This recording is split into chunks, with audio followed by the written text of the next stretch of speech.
Hello friends, this is Jasu Bakuhatsu, and welcome back to Let's Play Azure Dreams. It's been a whole, 24 hours since the last time I played this game, so to be honest, I can't remember a single thing that we were doing last time. I think there was a tower. We were inside the tower, and... oh yeah, apparently floor 8. So yeah, we can just head back there, and oh yeah, right, I remember what the goal was now. Yeah, we're on our journey up to floor 15 to try and get that oil pot to fix the windmills. And I actually don't remember anything else about the situation, except we've got a freaking U-boat next to us. Oh right, I remember now. Yeah, we got this. We discovered how awesome the elemental wands can be. Iron sword, who gives a damn about that? Okay, so we're on floor 8, and what's the situation? Oh, right, I remember. Squiddo got knocked out. We've got a cursed shield. Not actually doing too good with the items here, unfortunately.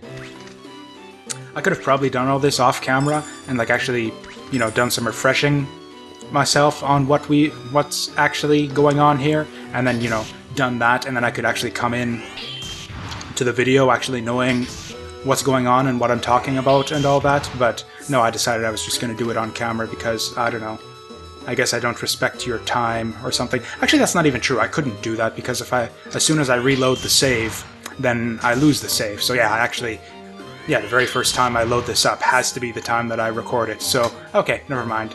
I do respect your time. So,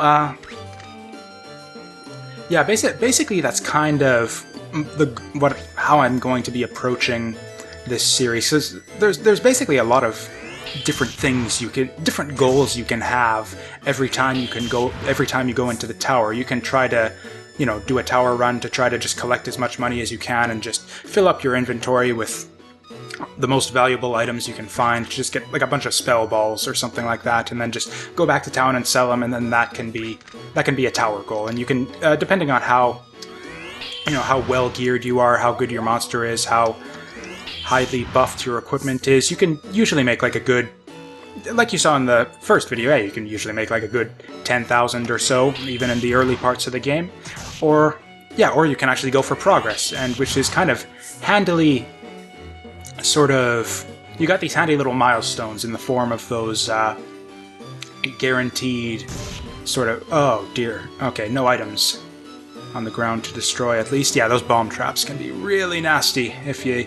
I've had those things... I've had eggs destroyed by bomb traps before. It's very unpleasant. Oh man, I'm losing my voice already. That's kind of pathetic. I guess I was doing a lot of talking yesterday, more than usual.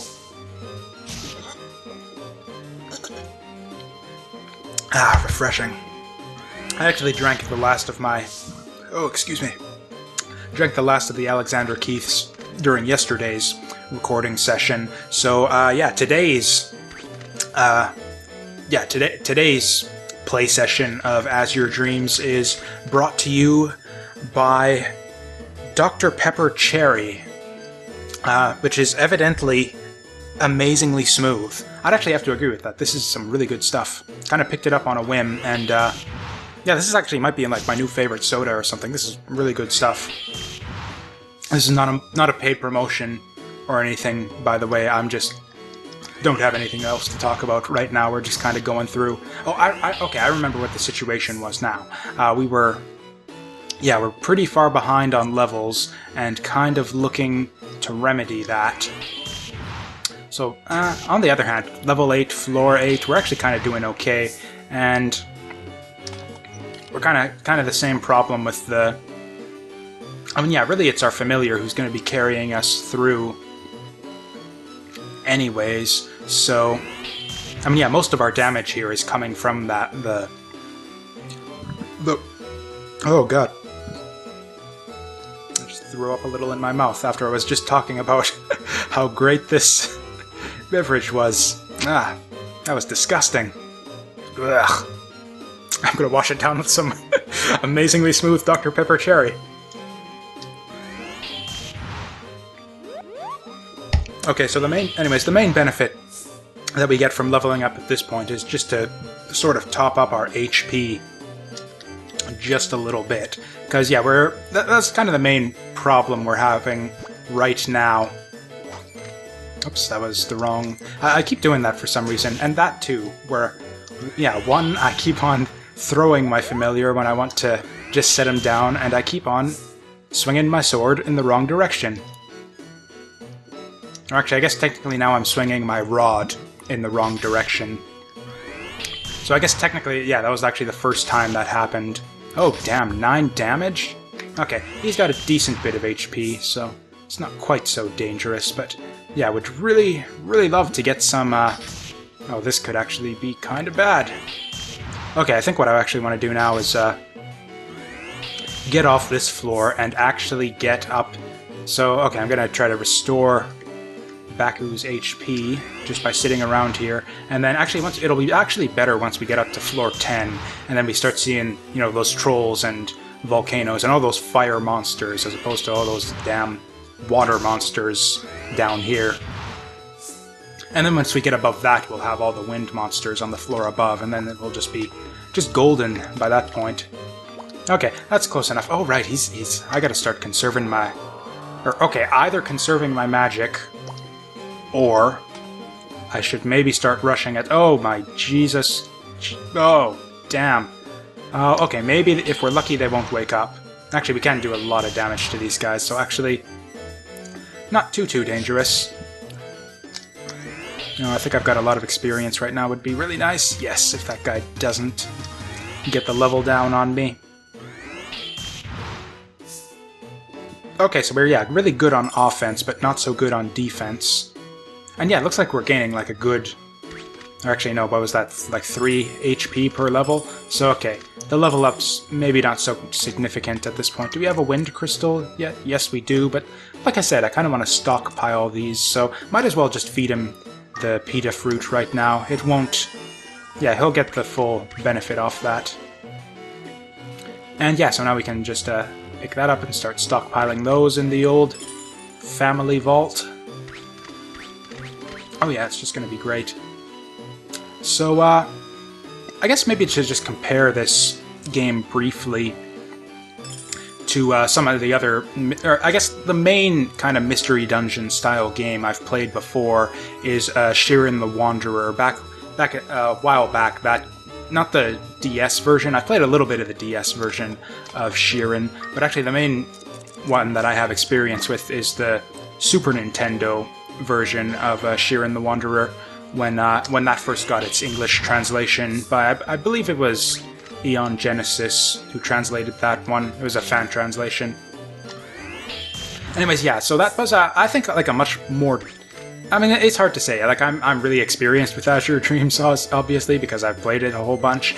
But, I don't know, just... and yeah, I haven't played Shiren as much as I've played this, but I found Shiren to be like a much more difficult game overall, I thought. Just like, yeah, in Azure Dreams, it's, most of the danger tends to come from just monsters doing a ton of damage to you, and most of the monsters are just, you know, just melee fighters. There's like very few monsters with ranged attacks or spells or anything in this game, or at least the most deadly monsters are just the ones that run up in your face and beat the hell out of you.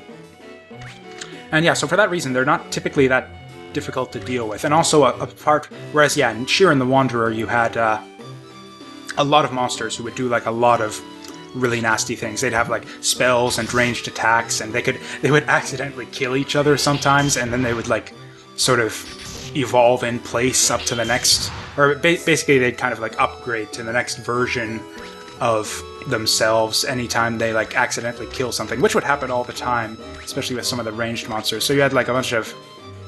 So you could end up with a situation where you have like an archer or something in Shiren the Wanderer, and then and like a big crowd of enemies, and he'd like shoot through his buddies to try and get to you, and he'd end up killing a bunch of his own guys in his stupidity. But then each guy that he killed would like level him up to the next, basically to the next version of himself. You know how RPGs do the whole palette swap thing, where it's like you've got one type of enemy, and then they just recolor it for the other yeah, just to basically make more enemies, is they just recolor the same sprites. And that's basically what would happen there. He would like rank up to the next color, and then so you could be on like floor 5 fighting like the strongest ranged monster in the game because the stupid archers can't stop killing their allies. That was kind of a long-winded tangent, but yeah, and even apart from that, the monsters were just had a more diverse array of nasty things they could do in general. They had a lot of status ailments, a lot of nasty spells, and the traps in Shiren were a lot more frequent and nasty as well.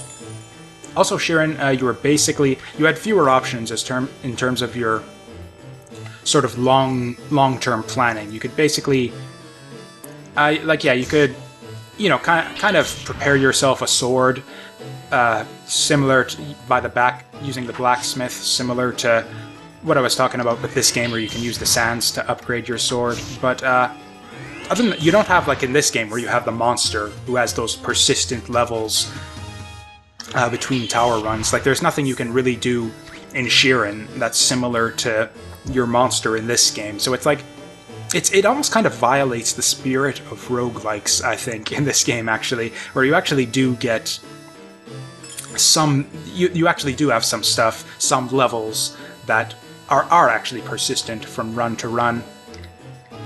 And it almost makes me think that I think it would be cool if they came out with like a hardcore mod for this with like monster permadeath or something like that. I think that would actually be really neat for people who kind of wanted, for anyone who wants like kind of a more difficult challenge, because I mean this game is, don't get me wrong, this game is pretty tough your first time through when you're just kind of learning, how all the items work, what all the monsters can do and stuff like that. But still, as far as roguelikes go, it's pretty easy. One of the easier ones out there. Limit Fruit, what was that again? And yeah, it kind of reminds me, another one of my favorite RPGs of all time is another PS1 game, Grandia. And I think I'll just give this to him right now just for the mana. Yeah, Grandia is one of my favorite, actually still is one of my favorite RPGs of all time. Possibly like my #1 favorite. I don't know, it's been a while since I've played it. That is not really going to do anything for me. So that's actually a really good spell when you cast it. That's like the same version of, yeah, basically just like a monster castable version of that Ice Rock spell that you guys saw me cast in the previous tower run. Or actually, do these give you HP? Or the experience, I mean? Well, it sure has a lot of health, whatever it... Okay, it doesn't look like I get any experience for that.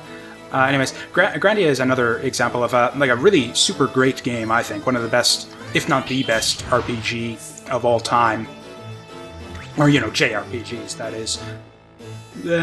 Sure, we'll probably have time for that discussion later. But anyways, yeah. And yeah, that was... But yeah, again, that game had kind of the same problem, where it had like this really awesome and kind of a fairly deep, like, tactical battle system. Or not like tactical in the sense of like tactics games. It was kind of like your standard RPG battle system, but with like some really cool stuff added to it that just gives a lot of opportunities. Oh, I have the truth glasses already. I should have used those ages ago. Okay, what kind of egg we got? It's a bloom egg. That is kind of rubbish. Don't really care about that. But anyways, yeah. So yeah, a lot of opportunities for like, yeah, really... You can make a lot of really smart moves in that game. It's like, that game's kind of easy to begin with, but you can make it like super ridiculously easy. Like, put it to you this way. If you like really master the Grandia battle system to the point where like the exact timings for when to hit the enemies to cancel their attacks and all that, you can basically set it up so that even if you're kind of under-leveled, you can still get through that game and like almost never take damage because you're just constantly canceling enemies' attacks and all that. And just smacking them down. It's like whack-a-mole, basically. And then you can just basically make it so you can go through that game, do like super low-level runs where you take hardly any damage. And once you get like really into the battle system that way, it kind of becomes less fun, almost, because you're so good at the game that there's just no challenge anymore. And so what they did is there's actually a ROM hack that they made for that game. It's called Grandia Redux or Redo, or I don't actually know how that's pronounced. Is it is it like a French thing? So it's like Réduit, or is it like just Redux? Whatever, Grandia Redux. Where they basically, yeah, they fixed that. They went back and they rebalanced all the monsters, and actually a lot of significant balance. What are you doing? Stop that, your mana. Why do you even think you... Stop! Oh my goodness! Okay, just stay away from him, I guess, until he comes to his senses. Okay, there he goes. Recovers from confusion. Excellent. So... And anyways, yeah, actually, yeah, they did some more significant balance changes with that ROM hack, actually, to the point where they actually revamped the spell system and kind of fixed some of the problems with that as well. They did a really good job of it, too, I think. In terms of gameplay, at least, I think that, yeah, Grandia Redux is actually probably the best version of that game. If you're like strictly into the whole gameplay, like battle combat side of things, whereas on the other hand they made kind of some stupid changes with the script as well, where they translated a lot of the dialogue and kind of sucked a lot of the fun and a lot of the charm out of it. So you kind of gain a little, lose a little in that way. But still, it's really interesting. I wish that I mean, I guess if I can just sit here wishing all day that they'd make those kinds of ROM hacks for like every game under the sun that I'd like to see more of. But and yeah, so that's basically just what I'm gonna do. Is I really wish they'd do something like that with like other games that I like, especially Azure Dreams. That'd be like one of my number one ones that I want to see, because there's so much great stuff in this game. Like I've been talking about, just yeah, the whole town building aspect, the dating sim stuff, all that.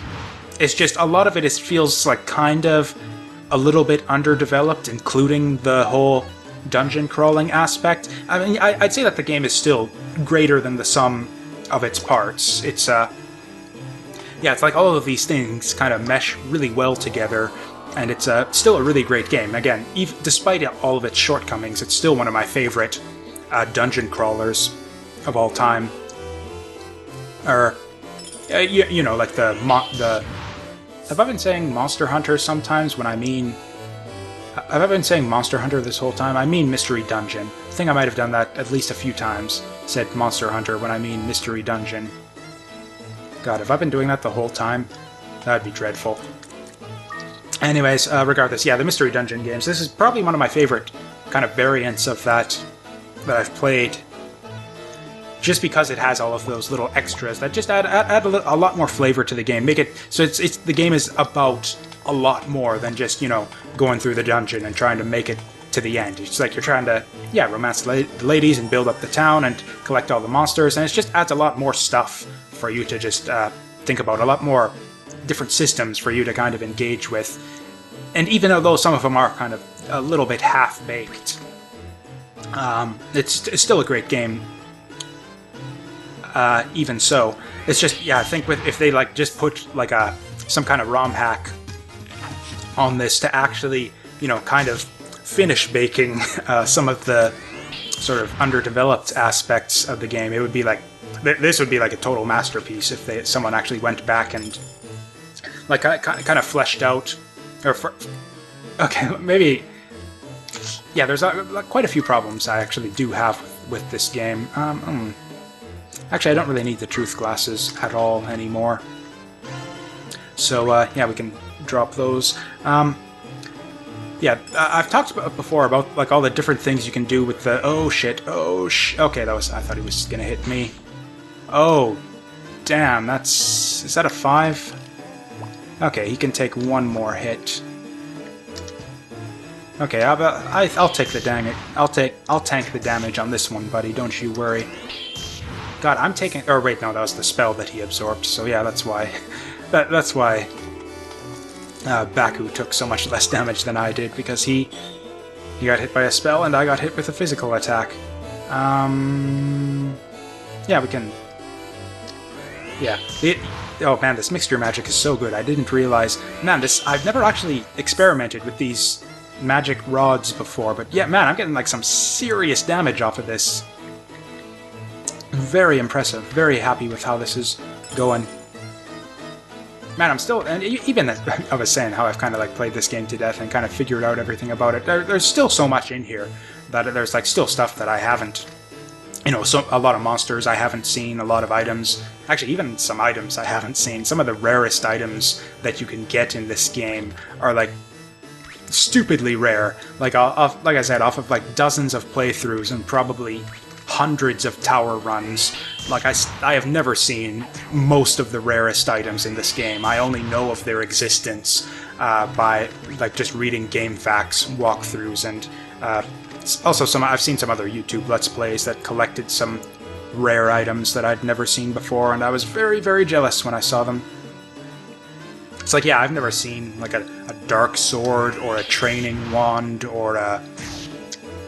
What's it? There's a fruit apparently you can get in this game that you can feed it to you can basically throw it at an enemy, and then that enemy will turn into an egg of like its type. So you can basically just get any monster in the game as an egg just by throwing this fruit at it. I have never seen one of those either. There's and yeah, some of the particularly rare monster eggs as well for some of the best monsters in the game. Never seen most of those. I think the rarest monster I ever got was, I got a Naplas once, which is like this big kind of dragon-looking thing. Big sleepy dragon that's like way up on the upper floors of the tower. And that's like the rarest thing I've ever found in this game.